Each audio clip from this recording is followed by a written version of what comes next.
Hello, good morning, and welcome back to the channel. Today we are making another build for Dungeons & Dragons 5th edition. My name is Nathan, and yeah, let's get going. This is a build I'm calling the Living Anvil. Some other names for this build: the Impregnable Fortress, or the Fulcrum, or the Stubborn Dwarf. So, here's our agenda for today. I'm going to introduce the build, kind of talk about the concept, and then we'll talk about level 1, levels 2 through 6, 7 through 9, 10 through 14, and 13 through 17 before summarizing. And we will be doing a damage report at each of those main thresholds, 6, 9, 13, and 17, just to kind of see where we compare. So, introduction and build concept. What is this build? So first of all, this build is a sustained damage dealer. In a first on the channel, I'm doing a build that is designed to deal consistent, sustained damage output. This build is also, you're going to be extremely durable and hard to kill. While we're not going for a pure tank build, one of the goals of this build is to be extremely survivable. We also will have the ability to protect and heal the entire party, not just ourselves, although we're not going to be, again, we're not going to be using any of the 5th edition's kind of soft taunt mechanics, namely like Cavalier, Armor Artificer, and Ancestral Guardian Barbarian all have an ability that will give enemies disadvantage if they don't attack you. We're not going to be doing that, but we have a lot of abilities to control and manipulate positioning and that kind of thing. We will also eventually have ways to manipulate the dice, not just our rolls, but the DM's rolls and other people's rolls. And this way, even if you fail a save or the monster rolls high, you can just fix it, which is going to be fantastic. And for this build in particular, you will need the player's handbook, Zenithar's Guide to Everything, and Tashin's Cauldron of Everything. The race I'm going to be using today isn't out of Monsters of the Multiverse, but some of the options I'll be presenting are. So if you have that, those aren't options that are available. And just a little thing on kind of how this build got its name and that kind of thing. We are basically going to be this anvil, this wall that the enemies are going to hit and be flattened on, and we are the unstoppable force that just kind of is the center point of our party in this bastion of strength and all of that. So, level 1, what are we doing? This is going to be a cleric build, and primarily a cleric that we are going to take some levels in another class, but we are a cleric. This means that we get medium armor proficiency and shield proficiency. Some cleric subclasses get access to heavy armor, and we are going to be taking one of those. We also get cleric spellcasting, which is based on wisdom. They are a prepared caster and can prepare a number of spells equal to their wisdom modifier plus their cleric level. And they are a ritual caster, and they can ritual cast any spell on their list that is a ritual that they have prepared. And we also get our divine domain here at first level, in addition to wisdom and charisma saves. And the divine domain we are taking today is nature. Now, there's a very specific reason for this. It gives us the Acolyte of Nature feat, which lets us feature, which lets us we get a skill, but we also get a cantrip of our choice off of the Druid list.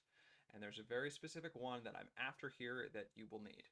We also get bonus proficiency in heavy armor, which is fantastic, and we will be using heavy armor on this build. Now, as for our race, I'm going to go with the Mountain Dwarf. Now, there's multiple reasons why I want Dwarf here. And since the Tasha's rules that let you put your ability scores wherever you want, I don't see any reason to pick the Hill Dwarf. The Mountain Dwarf gets 2+2s, so we're going to take advantage of that. Now, as a Mountain Dwarf, we have a 25-foot speed, but something that's special about Mountain Dwarfs is you aren't slowed if you don't meet the strength requirement for heavy armor. Now, the strength requirement for the best heavy armor in the game is 15. What this means is we can dump our strength down to 8, and we can still wear heavy armor and walk around at 25-foot speed. Dwarves also get dark vision. They get proficiency with some dwarven weapons. You get proficiency with a tool of your choice. You get stone cunning, which is helps you with history checks related to stonework. And you get proficiency in light and medium armor as a mountain dwarf, but we already have that. But the main reasons I'm taking dwarf here are for the not getting slowed, and there's a specific racial feat that I want here. You can go with other races. You're not going to be able to use this specific feat, but you can still have a very effective build that follows this same kind of tactics, and I will talk more about that at the end. As for our starting ability scores, we are doing point buy, and here is what I am doing. We are dumping strength and putting it down to 8. I'm buying a 12 in dexterity. We are going to do a 15 in constitution and put one of our +2s there. We're going to do a 13 intelligence, and we're going to do a 15 wisdom with our other +2 there, and we're going to dump our charisma. As a cleric, we have 8 plus our constitution modifier and health, which is with 8 health at 8 plus 3 or 11 health at level 1, which is nice. All right, now for spells, as a cleric, we get 3 cantrips, and we get access to one additional one from our Divine Domain with our Acolyte of Nature feature. And so I'm going to take the classic Guidance cantrip. It's a great cantrip, helps you everybody out with skill checks. I would highly recommend having this. And then I'm going to take Toll the Dead, which is probably the highest damage output cleric cantrip around. It does a d12 if the target is damaged, but requires a save. It does necrotic damage. And so I'm also going to take Sacred Flame here to have the radiant damage option. Sometimes you are up against creatures that are resistant to one or the other, and it's good to have both. And then for our Acolyte of Nature cantrip, I am taking Thorn Whip. This involves an attack roll. You throw out a thing of thorns, and it can potentially pull a creature 10 feet closer to you, has a range of 60 feet. Now, a word here. I really want 2 druid cantrips on this build, ideally. Now, the most important one is Thorn Whip. This is one of the ones that's going to make this build click and just work out really well. The other one that would be nice to have, but we don't get, is Shillelagh. And what does that cantrip do? Well, it lets you use it lets you like enchant a staff in your hand, and it lets you use your spellcasting modifier. In this case, it would be our wisdom instead of your strength or dexterity for its attack and damage rolls. It also makes it magical. Now, this is a character that I don't intend to be in melee. If you have the Shillelagh cantrip, you can absolutely go into melee, and it will provide more options later. That said, for terms of damage output, Thorn Whip is going to be superior because of the pull mechanic. So I'm going to talk a little bit more, again, later on throughout the video at the end about what you can do if you have Shillelagh and how you can get it. But for this build with the Mountain Dwarf, we are not going to have it. As for our spells that have levels, we have 2 first level slots, and we get to repair 4 cleric spells because we have 3 wisdom and we're a level 1 cleric. And we also get 2 special spells from our Divine Domain. So the cleric spells I would prepare here at level 1. I'd probably prepare Bless, which is a fantastic buff. If you don't have someone in your party to cast this, this is probably the best thing you can be concentrating on for quite a while. I'd take the Guiding Bolt spell, does a lot of damage, and potentially provides an ally with advantage, great at early levels, and a great thing to blast with at level 1 if you need to. Also take Healing Word for, helping out your friends with a bonus action. It is a great healing spell. Even though it heals less than Cure Wounds, I'd still recommend using it. And I would also take the Command spell here as a kind of a concentration-free control option. The 2 spells that we get for free with our Divine Domain here are Animal Friendship and Speak with Animals. Some nice out-of-combat utility, but not really anything you'll be using in combat. Nothing I'll be using for the damage output of this particular build.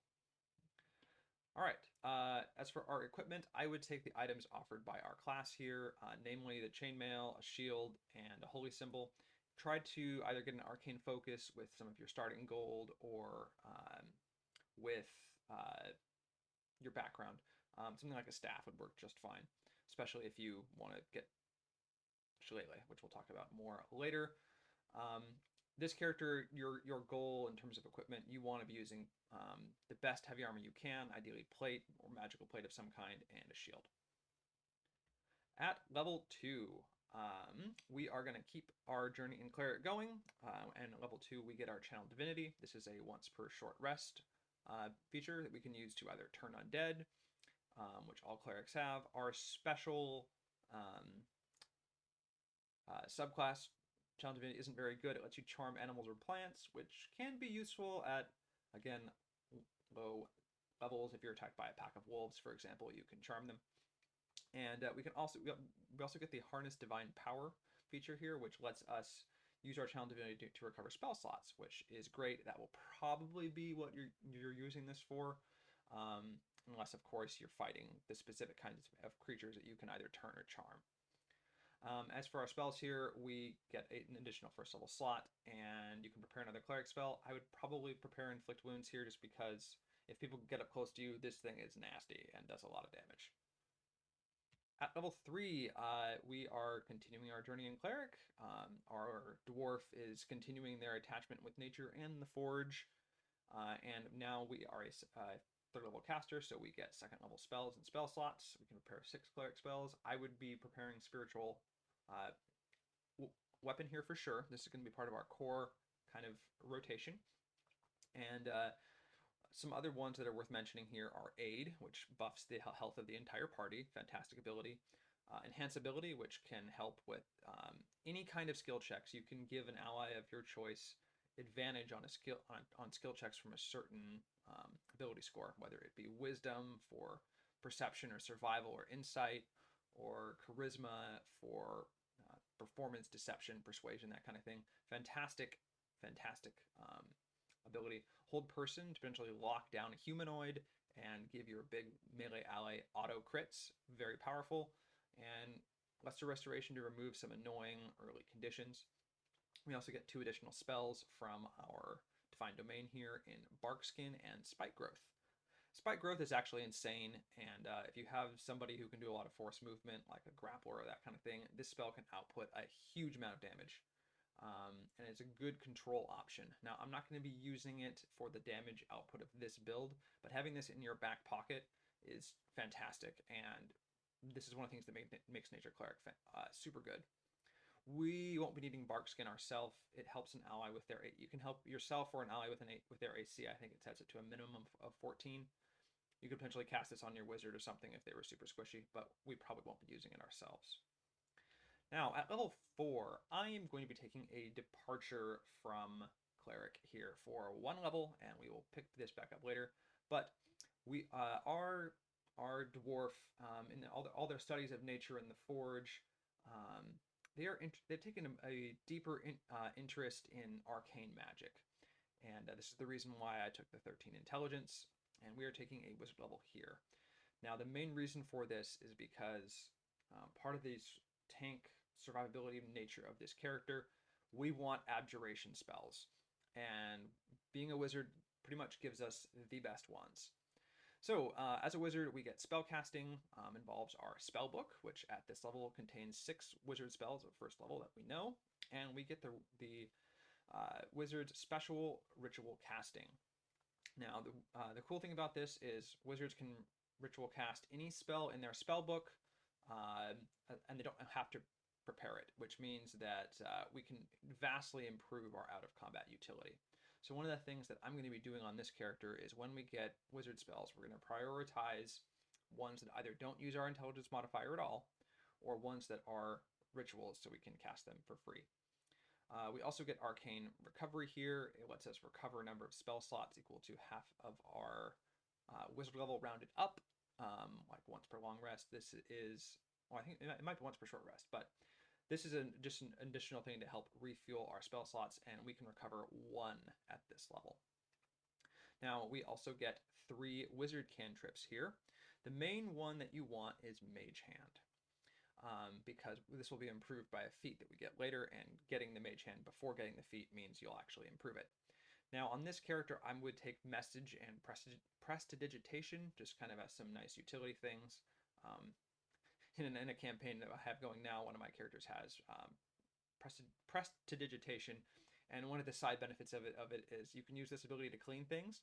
And so my character, even if he's been journeying out in the dust on the road, he's always clean and presentable. And just being able to have that is a great, fun RP thing. You can clean your companion's clothes or whatever in addition to yourself. But a word about the Shillelagh version here. If you are going to be going for Shillelagh and you have access to that, you want to take Mage Hand, Booming Blade, and Green Flame Blade, because having access to those very powerful melee cantrips essentially that will you'll be able to use your wisdom with them, will give you a lot of really powerful things that you can do in melee.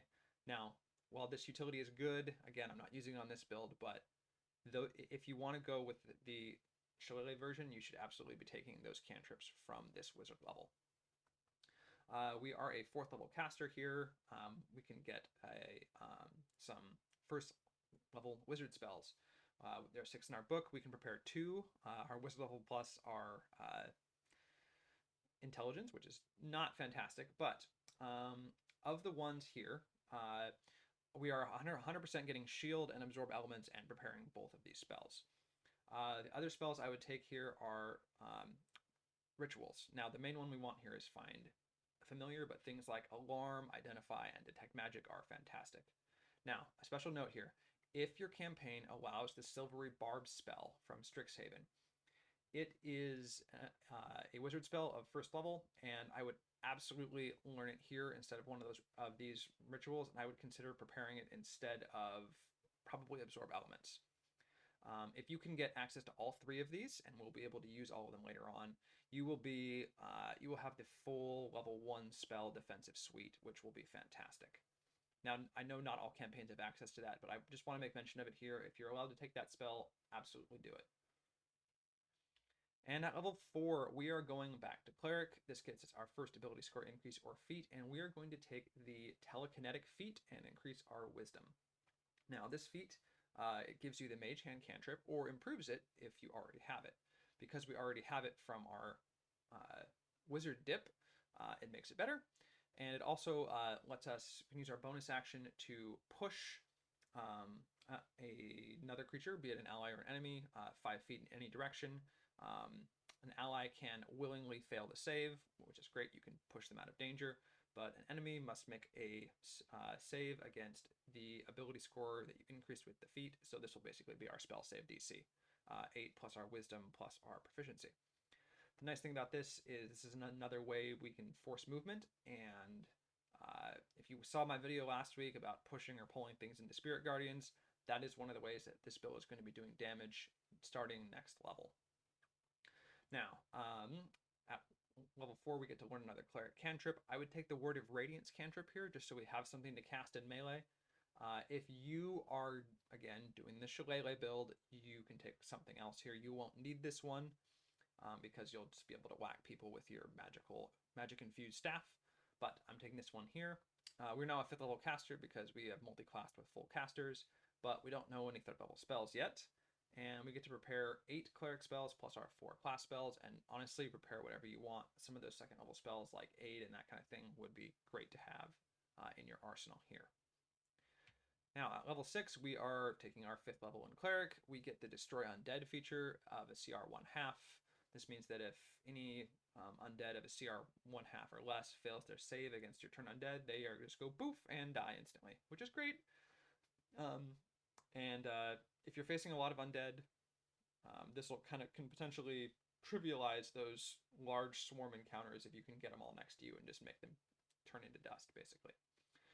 We are a 6th level caster here because of how multiclassing works, and we have 3 3rd level spell slots. We can prepare 9 Cleric spells here.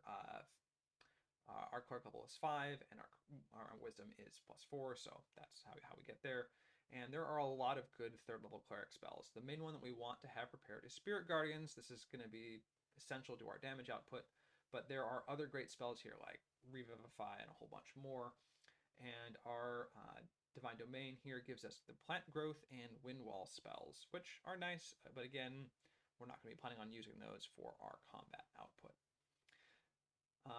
Now, a quick word about feats. I know I talked about the feat last time, but there are 4 main feats that we want on this build. There's Telekinetic, which we already have. We want to bump our Wisdom to 20. We want the Warcaster feat, and then there's a Dwarven racial feat called Dwarven Fortitude that we want. Now, in terms of how much these impact our damage output, Telekinetic is the best, and then 20 Wisdom is second. and then Warcaster is third, and Dwarven Fortitude doesn't do anything. But it's really good defensively. So for that reason, I'm going to be taking the feats in the order I just mentioned. So Telekinetic, 20 Wiz, Warcaster, and Dwarven Fortitude. But I understand that in a real campaign, sometimes you might need those defensive features earlier, and delaying your Wisdom increase to get Warcaster and Dwarven Fortitude online sooner could prove very valuable. Just want to say that before we go into our first damage report. So, for those of you that don't know, levels 6, 9, 13, and 17, we check our damage against a low armor class or save threshold and a higher one. The higher one scales as we level. And I use those numbers to kind of assess how strong the build is compared to other builds I've done. You may have seen other content creators do something very similar. I have borrowed this one as imitation as the highest form of flattery from Colby over at D4, and I think it's a very good way of assessing builds objectively. So here is our strategy for what we do to set up our damage per round. So one of the cool things here is, as a wizard, we have our Find Familiar. Now the Find Familiar can use its action to help you, which can give you advantage on your first attack roll against a target. We're going to be using the Owl Familiar here. So we've got our heavily armored dwarf and his plate armor and his shield and his staff and his holy symbol of his god with his little owl buddy on his shoulder. Perfect. The owl has the flyby attack ability, which lets it doesn't provoke opportunity attacks when it flies out of reach. So it can fly in, help, and it's gone, it's safe. So we are going to be using our familiar to help, particularly to give us advantage on our Thorn Whip attack. So when I did my damage calculations, I'm assuming we have advantage on that particular attack. All right, so here is how our damage kind of goes. In the first round, we're going to cast Spirit Guardians with our highest level slot, which is level 3, and we're going to use our telekinesis to shove our target into it. Because of how the force movement works with spells like Spirit Guardians or Moonbeam, this will trigger the damage, and they'll take the damage on your turn when you push them in, and they'll take the damage on their turn when they start their turn in the aura. Now, on round 2, we're going to back up so the target is outside of our aura. We're going to cast Thorn Whip on them and pull them into the aura so they take the damage, and then we're going to cast Spiritual Weapon and bonk them with it. Then in round 3 and beyond, we're going to continue to repeat that pattern. We're going to Thorn Whip our target into the aura. We're going to attack with our Spiritual Weapon, or we're going to use our telekinetic to shove the target into our aura if our Thorn Whip misses. So that kind of gives us a little bit of fail-safe, so to speak. But because we have advantage from our wizard owl buddy, most of the time we will be hitting with that Thorn Whip attack. So our spell save DC is 15. We have a +7 spell attack here. Our Thorn Whip is going to be doing 2d6 damage because it improved at level 5. Our Spirit Guardians is going to be doing 3d8 damage twice for a total of 68. And our Spiritual Weapon here is doing 1d8 plus 4 damage. So, therefore, against a target with an armor class of 10 and a +0 to their saves, we would be doing on average 38.3 damage per round. And against a target with an AC of 15 and +5 to their saves, that would be 30.8 damage per round. And honestly, this is pretty good.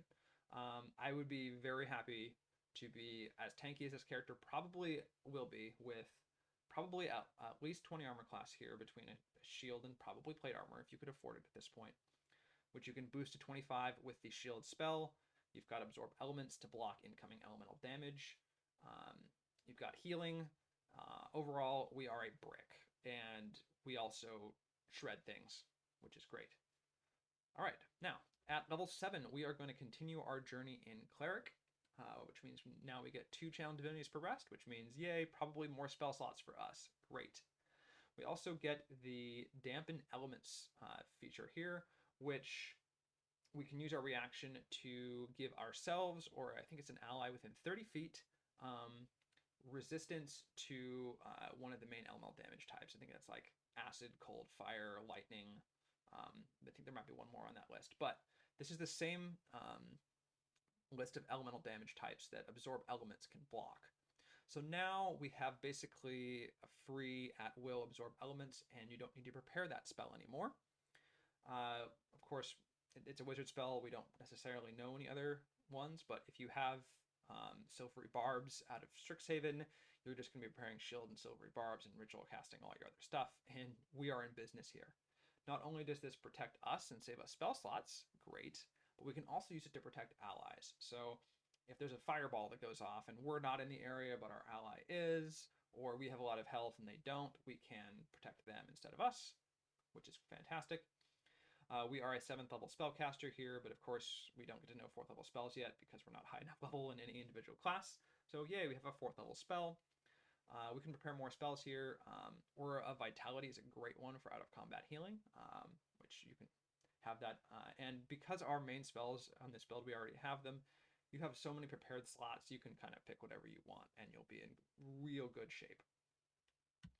At level 8, we are a Cleric 7. And we now get those 4th level spells. We have 2 slots to cast them with because we're an 8th level caster. Hooray. And we get the ones I would consider here. Banishment is fantastic. You can nope an enemy out of combat until your concentration ends. Death Ward to give somebody a measure of protection from death. Maybe yourself, maybe an ally. Honestly, pick what you want here to prepare. It's not going to impact our damage per round calculations. We also get the Dominate Beast and Grasping Vine spells, always prepared from Nature Cleric, and honestly, these spells are good.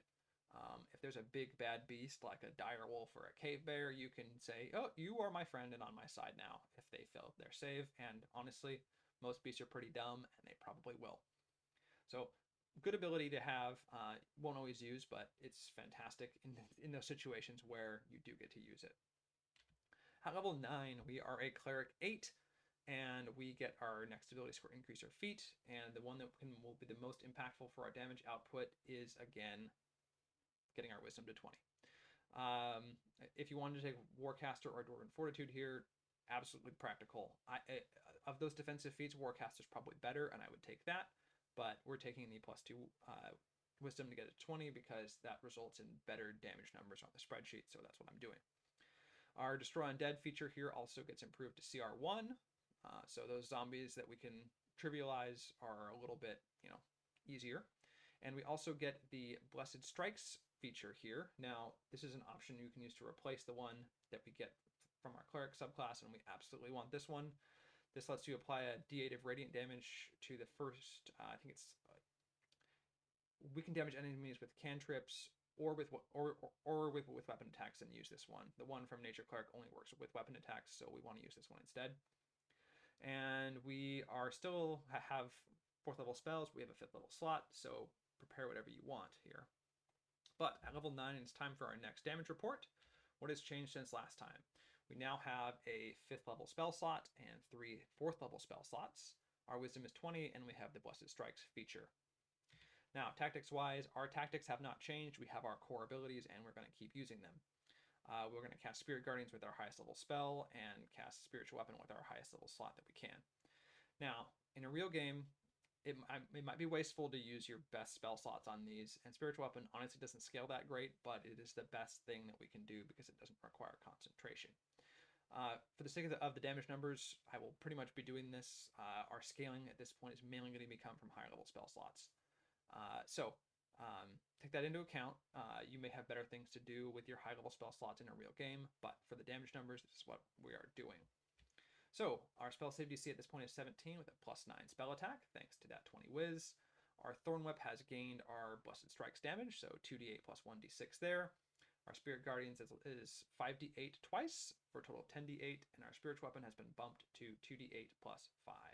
So, therefore, against a target with an AC of 10 and +0 to their saves, we would be doing 66.8 damage per round, and against an enemy with an AC of 16 and +6 to their save, it would be 54.9. Since last time, this is an increase of 28.5, or a 74% increase against the lower armor class, and against the higher one, it's an increase of 78%, about 24 points of damage. And honestly, again, we are scaling well. We are not really falling off. This is a pretty big increase. Now, one of the things that we're going to see going forward is our damage numbers are going to increase by about the same amount every time. So the scaling is very linear. And that's mainly, again, because we're just scaling with higher level spell slots. And since we're a full caster, we're going to keep getting those. But at level 10, now with our full Cleric stuff under our belt, it's time to go back into Wizard. And at level 2 with Wizard, we get our Arcane Tradition, and we are going with this School of Divination. This gives us Divination Savant, which makes it easier for us to get divination spells into our spellbook. And we get the Portent feature, which is the main reason why we are here. What this does is at the end of each long rest, we get to roll 2d20s. Those are our Portent rolls, so we record the numbers. And then we can use our reaction to replace any dice roll, whether it's ours, our allies, the DM's, with that number. And we can do that. I think we have to do that before they say what the roll is. And yeah, this thing is great and just lets you fluff dice rolls even more. If you have Silvery Barbs and this, it's going to be really hard for enemies to really do anything while you have this stuff up. And you might be a little annoying to your DM at this point. But we are an absolute brick wall, able to foretell the future and get out of the way, block spells, block attacks, all while being a consistent damage per round monster for our team. We get to prepare another wizard spell here, and we get to learn a couple more. I would probably learn Magic Missile because it's free damage. Why not? Pick whatever you want, but we want to target rituals and utility spells that don't require our intelligence modifier. At level 11, we are continuing our journeys in Wizard. We get second level Wizard spells at this point, and we can prepare 4. I would make sure that you pick up the Misty Step here for a teleport ability. This is on the Wizard list, so great. And again, pick whatever spells you want, again, targeting rituals and utility and that kind of thing. At level 12, we are still a Wizard, Wizard 4, and we want the Warcaster feat here. This gives us advantage on saves to maintain our concentration, and also lets us cast a spell when an enemy provokes an opportunity attack from us. Now, if you went with this Shillelagh build, this would let you cast Booming Blade, and you could bop them, they run away, and they take even more damage. And it would be in Wisdom because we have Shillelagh. So that is very strong. With this character, we'd probably be casting something like Word of Radiance, Inflict Wounds, or Magic Missile. Just to kind of get that extra damage in, and we are mainly here for the advantage on the concentration saves. We get a cantrip here at Wizard 4, pick whatever you want, doesn't really matter, and we get two more spells in our book. Again, pick whatever you want, target rituals and utility, and that kind of thing. At level 13, we are a Wizard 5, and the reason I went all this way, we now have 3rd level Wizard spells, which means we have the all-important counter spell, and I'd probably take Haste as our other one here. So now not only can we nope attacks or enemy saves, we can also nope their spells. So fantastic. And Haste is just a general fantastic party buff if you have a marshal or something like that. You don't have to take this spell, but I would take it. It's great. So at level 13, it's time for our next damage report. What has changed? We've gotten higher level spell slots, and our cantrip damage went up at character level 11. Great, but we've also picked up a lot of good defensive utilities and spells and features here. In terms of our tactics, they haven't changed. We're just casting our Spirit Guardians with our highest level spell slot and casting our spiritual weapon with our highest even numbered spell slot because it only improves every other level. So, therefore, our spell save DC at this level is 18, and our spell attack is plus 10. Our Thorn Whip does 3d6 plus 1d8 damage. Our 7th level Spirit Guardian does a total of 14d8, and our Spiritual Weapon does 3d8 plus 5. So, against an enemy with an armor class of 10 and plus 0 to their saves, we're doing 92.9 damage, almost 100. Great. And against an enemy with an armor class of 17 and plus 7 to their saves, we are doing 76.6 damage per round. Since last time, this is about a 40% increase in both cases, and those increased numbers are pretty similar to what we saw last time. 26 and 21, they're pretty close to that 28 and 24. And again, this is mainly because our scaling has just come from higher level spell slots, and we're pretty much scaling at the same rate. But here, from here on out, we are going back to Cleric. We are going to be Cleric 9 at level 14. This means 5th level Cleric spells. Things like Greater Restoration and Raise Dead here are great. We also get Insect Plague and Tree Stride from being a Nature Cleric. Tree Stride is fantastic utility. You can basically like teleport between trees you've touched before. So there's a tree by my hometown. There's a tree by the city where we are. You can just jump between them and that kind of thing, and bring your allies. Great, great out of combat utility spell. Cleric level 15. Character level 15. We're going to be a cleric 10. We get divine intervention. It's basically a percentage chance based on your cleric level, so it'd be a 10% chance, and you can call on your god to intervene. They basically, I think it's the book says, hey, spell of 6th level or lower would be appropriate. Fun, but not anything that we're going to be counting on. We get another cantrip, pick whatever you want. Yeah, we are mainly scaling our spell slots here, and we have an 8th level spell slot at this point. Level 16, we are Cleric 11. We get Destroy Undead up to CR of 2. Great. You probably won't be facing many CR2 Undead of character level 16, but if you do, you can just nope them away. So, great. We also get, I believe, 6th level Cleric spells here. No, 5th level Cleric spells here. Yay. No, it's 6th. Yeah, you get 6th level spells at character level 11. Hero's Feast is a standout here if you can prepare the material components, but honestly, continue to prepare whatever you want. We are a spiritual weapon, spirit guardian blender, so we're not going to be using any of the higher level spells. Clerics honestly don't get that many that help with damage. And finally, at level 17, we are getting our last ability score increaser feat because we are a Cleric 12. We are getting the Dwarven Fortitude feat here, which gives us +1 to our Constitution, and it also says that whenever we take the dodge action, we can spend a hit dice and roll that and recover a number of hit points equal to the number rolled plus our Constitution modifier. So this is one of the strategies that you can do with a cleric. Once you have your spirit guardians and spiritual weapon going, you can just stand on top of the enemies and dodge. This gives them disadvantage on their attacks against you, and you can still use your bonus action to whack them with the spiritual weapon. This feat makes that better because when you dodge, you also get to heal. This is one of the reasons why I wanted to be a dwarf, is to be able to do this. Now, because of our abjuration suite and all the sweet defensive things we have, you might not even need this. And if you have another race that you want to use here, I would take Resilient Constitution to give you advantage on, well, not advantage, proficiency in your Constitution saves, which will help you maintain your concentration even better. But and also, if you want to take this earlier, and if that dodge tactic was appropriate to you, honestly, you can delay the wisdom increase.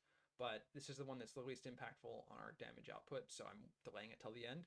But it is a good feat, it is fun, and it's flavorful, and it's the reason I chose a dwarf. It's a shame that we're getting it so late. And yeah, we are still at 6th level cleric spells, but we have a 9th level spell slot now because we are a 17th level full caster. Continue to prepare whatever you want on the cleric list. Again, our main goodies are spiritual weapon and spirit guardians. But it is time for, oh, wrong key. It is time for our last damage report. Now, what has changed since last time? We have gotten 9th level spell slots and an 8th level spell slot. Our cantrip damage has gone up at character level 17, and we've continued to pick up defense and utility.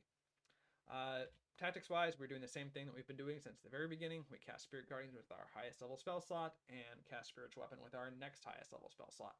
And again, in a real game, probably wouldn't do this, but this is very, very powerful here in terms of the damage output, and let's see what it is.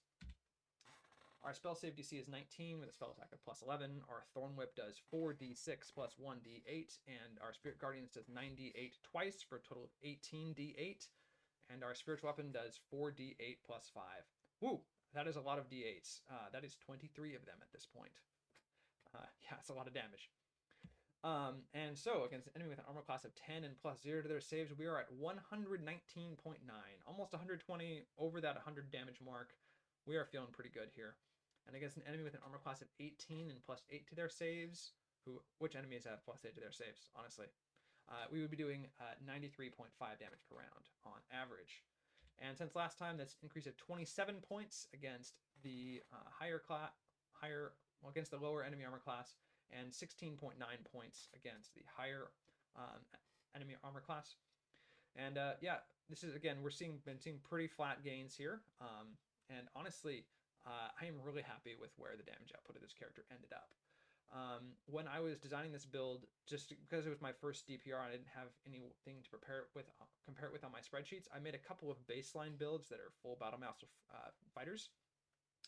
And compared to those builds, this build actually it's behind at level 6, but once you get to level 9 and beyond, it catches up with and surpasses those builds in terms of damage output. And both of those builds, one of them is a polearm master, great weapon master version, and the other one is a crossbow expert sharpshooter version. Both of them I used Variant Human to sneak in an extra feat, and I snuck in Fey Touched for Hex, so they get extra damage on hit.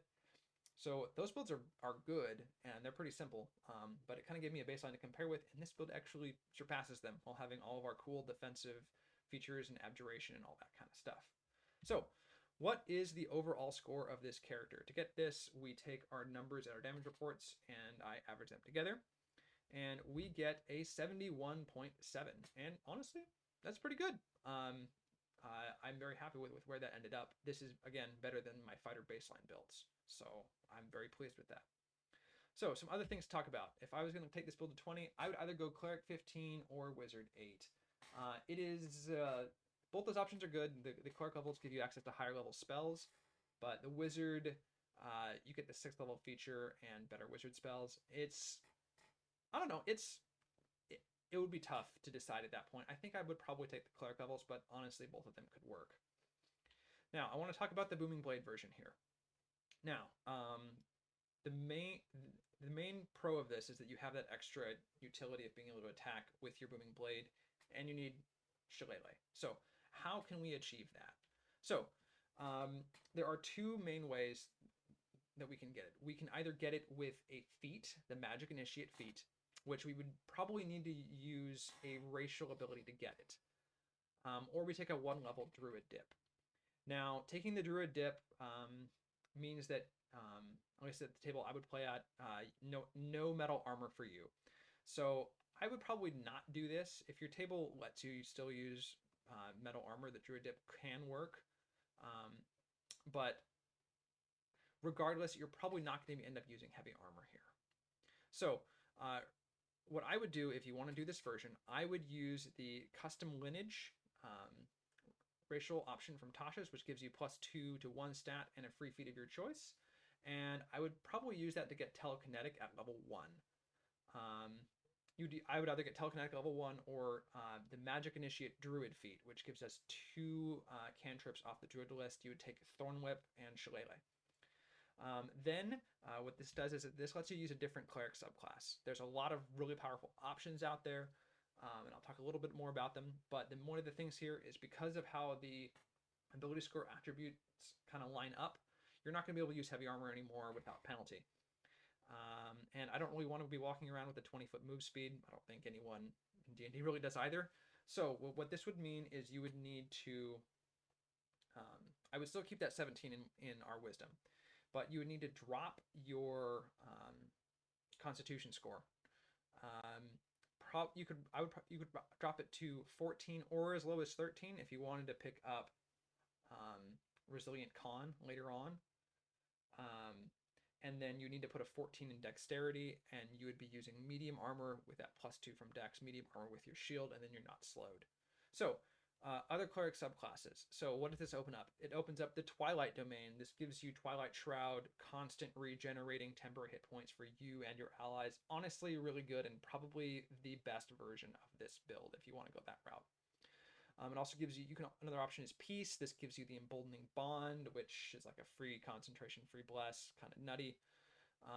You could take the Order Domain, which lets you, let allies attack with their reactions. Great if you have a rogue. You could take the Forge Domain for extra armor class for yourself. Life Domain for better healing. Light Domain for the reaction, blind enemies. Honestly, they're all good and really powerful. And if you want to go with the Shillelagh version, just make sure you take Booming Blade from your Wizard dip, and you should be set. Honestly, I would take, it would probably be, we have Magic Initiate from Custom Lineage. Then at level 4, I would probably take Telekinetic, and then at character level 9, when we get our next feat, I'd probably take Warcaster then, and that will give you the ability to do Booming Blade as a reaction. And then from there, you'd probably take Resilient Con to get your Constitution, and then finally bump your Wisdom to 20. And overall, again, great build. And solid option. And you don't have to be a Nature Cleric. But For this version, we were that Nature Cleric Dwarf, and I'm really proud of this build. I'm really excited about sharing it, and maybe you'll get to try the Living Anvil in one of your games. Maybe a one-shot, maybe something else. But you will just be this character that is this unstoppable wall, kind of this pivot point where the whole battle pivots around. You're very tanky. You can block spells. You can save your allies, mess with the dice rolls. Honestly, this character would be a load of fun, and I can't wait to try them in a game myself. So thanks for watching. I'm Nathan, and I'll see you next time.